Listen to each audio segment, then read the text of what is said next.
Hey Start Founders, let's talk about the market slide in our early stage pitch deck. It's arguably one of the most important slides in a pitch deck, and in my experience, founders don't spend enough time on it, and I think it's partly because they may not know why it's so important to investors. As a founder turned investor, I've agonized over my own market slides, and now I have a unique perspective, seeing a lot of different market slides and wishing founders were presenting certain information. I recommend doing both a top-down and bottom-up market analysis and presenting it on the market slide of your deck. So top-down indicates how much your target customer is spending in your area. So if you're selling, like my fake example, Respond AI, which responds to emails in inboxes for freelancers, that market segment would probably be like productivity software for freelancers. Think about what budget someone has to take money from to spend money on your product. And then how much does your target market spend on that budget? If companies and people aren't already spending in this area, that's okay. Just know that that is a little bit more challenging to get people to spend money that they weren't already kind of planning to spend in the category. Investors do like to see that people are already spending money in this area. That's why top-down is useful and helpful and important. And it's a good opportunity to show, is the market growing, the compound annual growth rate of that market. Now, the problem I see is a lot of founders just say, we're going to capture 1% of that spend and that's our opportunity. It's very arbitrary, and honestly, it comes across as really lazy. It doesn't show how you're thinking about your go-to-market strategy, how many customers there are in your market to target, or what your revenue potential is. That's why I love to see a bottoms-up analysis, or TAM, SAM, SOM. So let's dive in on how to do that analysis so you can nail it. So step one is to write down who your target market is, who you're starting with. That's your SOM. And then do some online research. I know it's painful, it takes a while, but it's really important, and estimate how many of your target audience exists.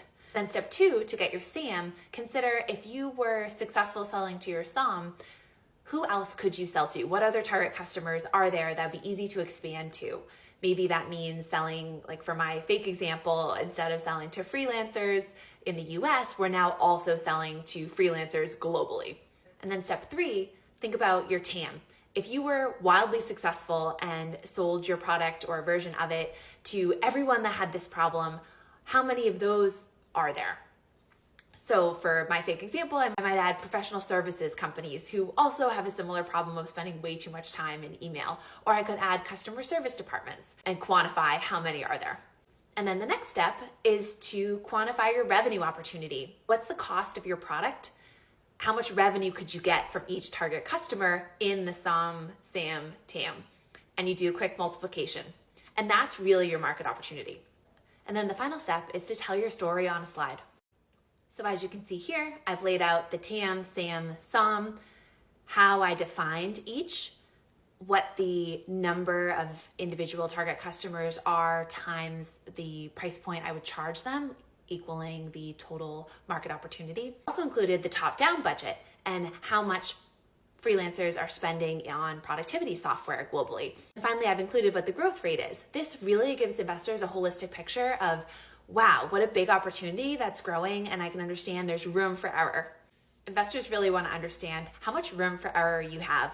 That may sound weird, but if you only have 100 target customers in your SOM, there's not a lot of room to mess up. You really have to capture a lot of the market. Your marketing campaigns have to work. You have to be careful to not burn bridges. Versus if they see there's 10,000 customers in your SOM, there's a lot of room to work things out and iterate and test, which all startups require. Also, if the market's growing quickly, it also shows there's more room for error. Again, the tide lifts all boats. If you're working on something that starts to work, there's going to be a lot more customers to adopt it, and you're more likely to be successful. So I hope this helps you understand what investors are looking for in a market slide, and that you spend more time working on it. I'm here if you have any questions, throw them in the comments, and follow along for the rest of the slides in an early stage pitch deck.